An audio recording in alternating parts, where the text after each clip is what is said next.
Sisi or the dictatorship create ISIS, create Al-Qaeda, creates people like those to stay in power. Those people starting recruiting others.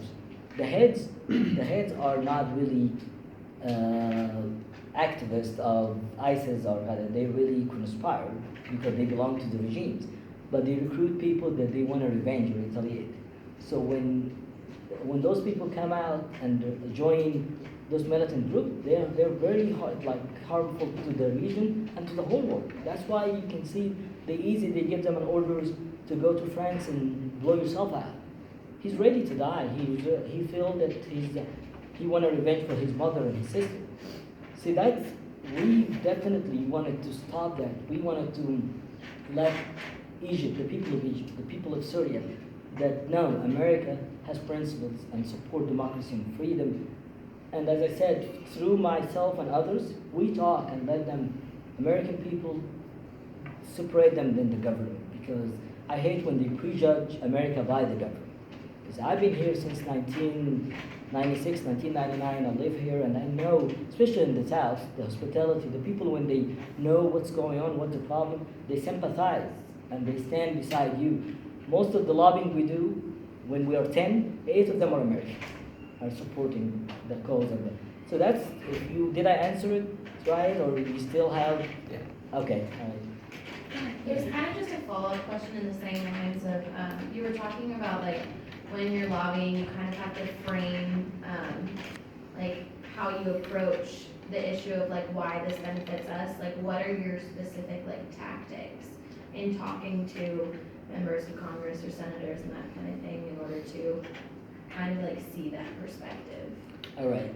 Sometimes we bring this we always focus about the $1.3 billion. Let's say, why don't we put this money on the education, on health? So we bring what we're missing on health system or education system and said, can we fund you this money and put it right here instead of giving to others that they cause people that they hate us or animosity or can cause even more harm to us? So this is the first thing we talk about. And this is one of the letters here, if you see at the end of every letter we talk to them, or we take to them, it's talk about the $1.3 billion. And then we talk about ISIS, we talk about terrorism, we talk about the Suez Canal. Suez Canal is very important to the government, not to the people. But if you are as a normal American, the main thing you care about is, why do we give $1.3 billion from my money, from my tax, that I can use it for education here or for health? So why, and then at the end, you give it to people that the regime that he doesn't even need it, and he uses it to kill their own people. So when they see more awareness of you guys as Americans sending letters, you're affecting when you vote for them again. Like, this is a very good question too, because if people of America knows that Senator Corker, he is supporting Sisi, that he's supporting our funds here, that they give it to the regime, you're not going to vote for him anymore, right? So you're going to vote for the other person. He's going to try to bring this money back in the States and use it for our system. So keep in mind the votes, it's a big role too as well. You let them know, especially that's why when we take some big organization with us in the meeting, it makes a difference. Different when I go by myself. Does it make sense to you? Okay, thank you. You mentioned working a lot with Congress. Have you tried lobbying in the State Department level, like fixing the problem with the embassy that you talked about earlier, or any other bureaucracies within the government? Okay, you're asking, let me make sure I understood you right, about what happened in the embassy in Egypt. How did I do to fix it? Yeah, if you've done any work besides working with members of Congress, and you work with other government organizations. Whenever this happened, I was able to make a committee because I made a complaint, and I said my life was on danger, and I told them what happening. So I was able, whenever I get in that meeting, to talk about Egypt as well, and I mentioned that. But the thing is, just to let you know, the people in the government and themselves, they know all what I'm saying. They have their own sources on the ground, even better than me. So when you really, the best way to push and put pressure through the Congress and the Senate. So those are the one they can push the foreign affairs or state of the Foreign Affairs, right? State Department. This is how they can affect the administration, the White House. So your best bet going through the Congress, and they can pressure them. But if you go through the government itself, you're really kind of wasting your time, because whatever you say, they already even know more than that. Yeah. So. Are there any lobbying efforts in the UN currently, like appealing to the human rights violations and trying to get like a multilateral sort of response to this? Actually, just to let you know, the UN, that's a report right here. I'm going to leave this with you and make sure you pass it on to the other page 12. It's about Egypt and talking about what's going on in Egypt and all that. Yes, the United Nations, they have a department for human rights. They're really very aware and they're pushing, and they were able to free some prisoners. So, but they cannot do anything. Keep in mind, the United Nations is controlled by the big countries. You do your best through the committees inside. You present, everything is ready. Until the people go out in the street of Egypt and start demonstrating again, they cannot move anything. If the big countries are like Europe, and America, China, Russia, if they're happy, United Nations are not going to take a move forward. They're going to keep the files on the drawer. They only open the drawer and get it out if they're ready to remove that president. But they have it on the drawer as soon as they're ready. But we're in the world like politics play a role more than any other thing. Human rights come second. They are not going to free you because of, as I said earlier, because of principles more than interest. Number one, so that unfortunately. So what you're trying to do is you're trying to play that interest and get it. As I said, I never been in this situation before in my life, but I really, when I saw the freedom in Egypt and democracy, this when I get involved. I'll show you a small video. I hope we have time at the end. That it really changed my life. I didn't want it to be. I'm from a well-off like family in Egypt. When I come to the States, I didn't come just for a job or anything, just to go to Disney and do that and go back. But it ended up that I live here. So, and when I go back in the summertime, I go to an area called Sharm el-Sheikh. This is like on the Red Sea, do snorkeling and scuba diving. I only go to Egypt just to have fun on vacation. I never thought in my life I'll be an activist and defending human rights and go to the meet with Congress and go to the United Nations. But trust me, sometimes when you are in the situation yourself, your life changes. And this is what happened, especially in Rabah Square. The next video, when you hear it's 8 minutes, but it's very emotional one. So how much longer we have? We have about 25 minutes left. Okay. So I did want to ask you if you could talk to us a little bit about lobbying efforts that you do or connections that you make with other groups that are lobbying. So you mentioned that sometimes you have to deal with the fact that the Egyptian government also lobbies U.S. government. Yes. So that, and then I know anecdotally you also mentioned that you have done some work or been in contact with other lobbying organizations from the Middle East region, like Turkish politicians, or so is that another avenue that you attempt to impact policy change? If you could talk about those two things. Okay. Whenever you talk about the American organization, that we extend our hands to them, like Melissa and others, right? Is what you meant? So the one you had mentioned that the Egyptian government actively lobbies the U.S. government. Yes. And you had to deal with that.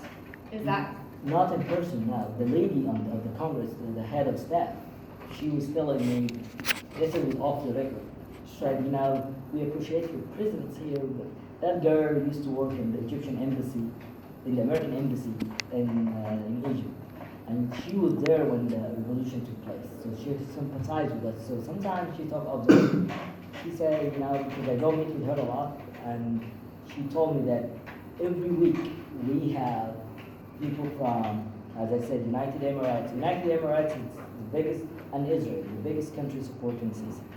They come every week, and especially if there's a pressure on Sisi, they come more than once a week, and they get what they want.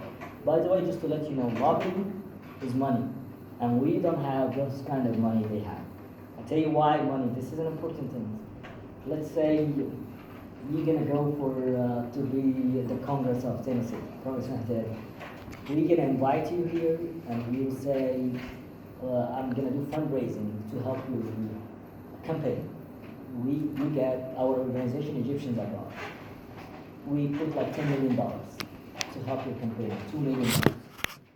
This is, you already know that we're on your back. You're gonna support us because we made a big difference in your campaign. We don't have that. We have truth and we have facts and we have really human rights. But when I go to the Congress and we print out some papers, each one of us pay like $50 or $200, put it together here and there, and we pay for it. We don't do like fundraising like government does. But the only thing we have in our hand, as I said, truth and facts, and we hope that we're able to convince them with what we have and play the interest role. But as I said, if you really don't have the money to be able to go every week and support congressmen and senators in a way, they still kind of help you when only it comes to their interest. Only, but not because, like if I called over the phone, I want to meet Senator Corker or Senator McCain, it's not that easy. I meet with their staff. But if I'm the one who do fundraising and put a lot of money on the table, it will be easy for them to meet with me in person. So that's one of the things that, but the Egyptian government, they meet with them right away because I don't know if you know AIPAC or not. AIPAC, this is one of the biggest organizations in the States. They usually support any president come. Usually when they support the president, he always wins.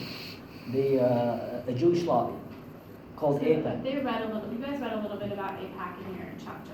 They have a broad introduction. Okay, AIPAC, they really support Sisi as well. So they, just imagine, we are, as individuals, we go against those. But we're still not going to give up because I could have been on this, on the girl, the one I'm going to show her, her picture right now, on her place. And I would be looking for someone like me, trying to defend me, trying to free me from the prison.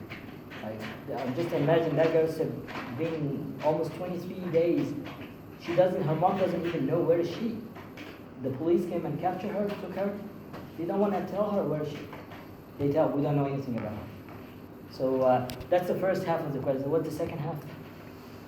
I was wondering if you did lobbying or if any of your activity has brought you into contact with other lobby groups from the region, other human rights organizations out of the Middle East.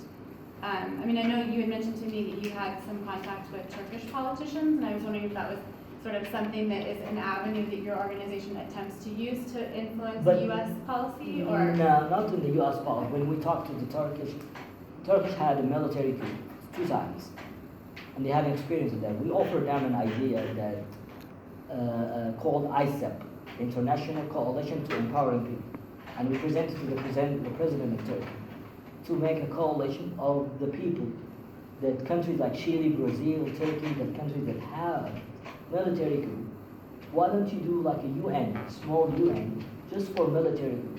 Talk about before and after. Before, how the country was corrupted, the economy was down, how the prison was full of innocents, and now when we have democracy and freedom, the only criminals in the prison, not politicians, not an activist, how the economy went up, how the country was developed in military and everything, social relations.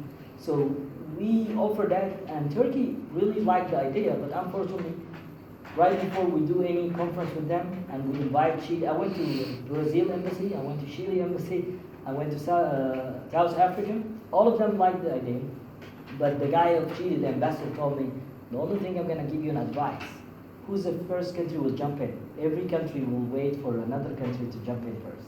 So I was hoping Turkey would be the first country. So when we talked to them, they liked the idea, we sent it to the president of Turkey. I actually have some pictures. If you go to Egyptians Abroad for Democracy, you'll see me with the president. But it happened that military coup came right after that, and he was able to get rid of it. So we couldn't communicate again, but I'm still trying with them. Another organization called Code Pink.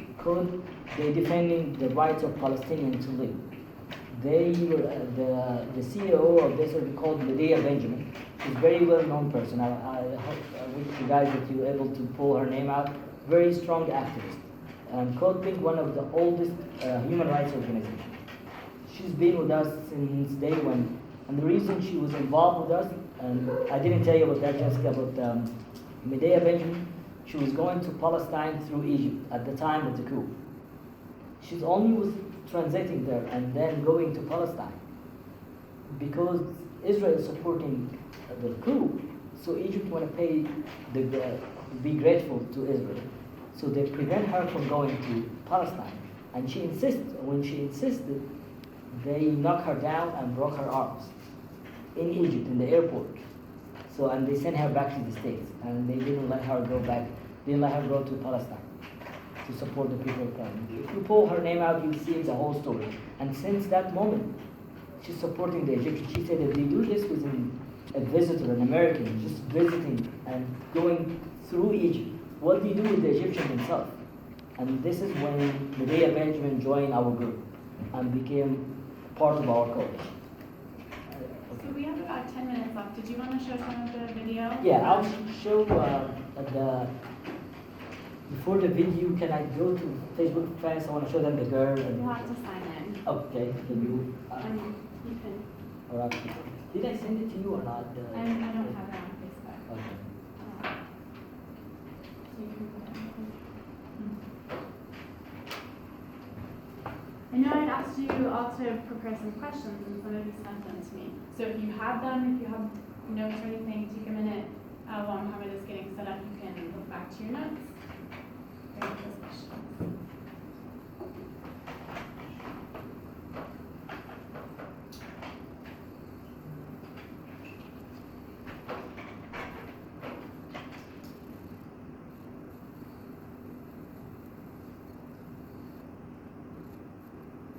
Yeah, you can just get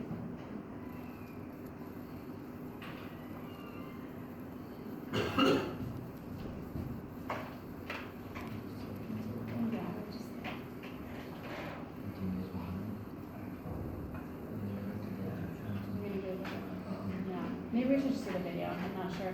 I mean, I can give access to this stuff later. So when I'm looking at the video, look at this one.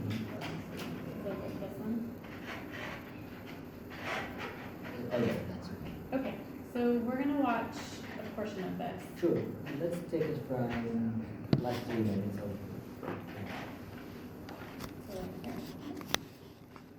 So why don't you give us an introduction to what this is about? Okay, that's good.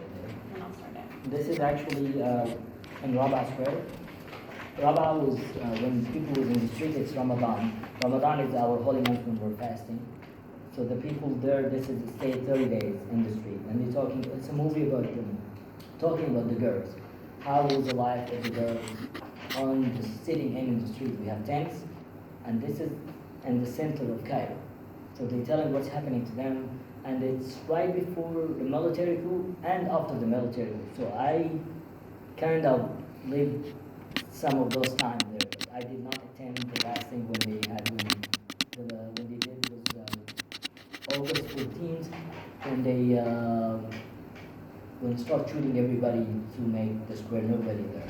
So that's the time you will see at the end of the movie right here. So it's called the Furnace of the Homeland. Okay, so we'll watch a couple of minutes.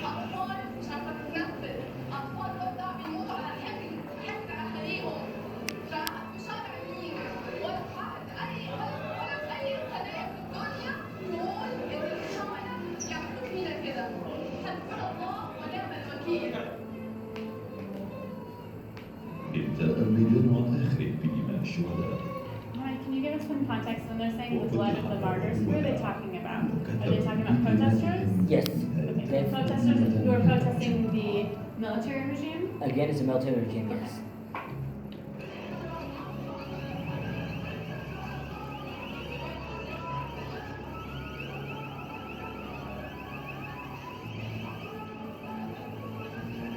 And so this is video from the massacre?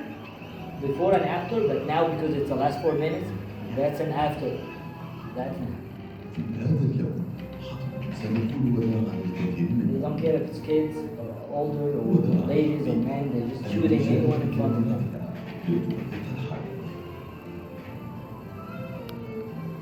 This girl, her father was a parliament member. She's 16 years old and she died of a is her name Biltagi. وبيقع بالنسبة له ولم تجد من يساعدها.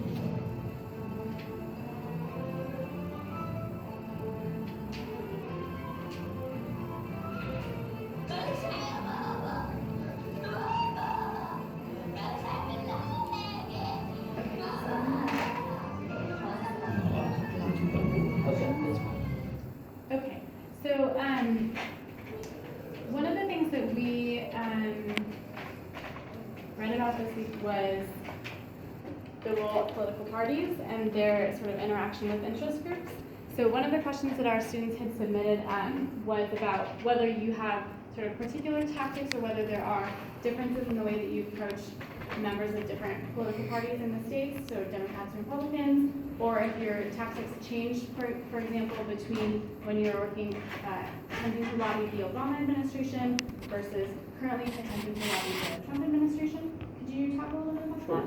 Actually, mainly first of all, we target, because our resources are very limited, we target the international, the foreign relation senators or congressmen. This is our goal, and if we're able to even reach out to more people, we'll do that.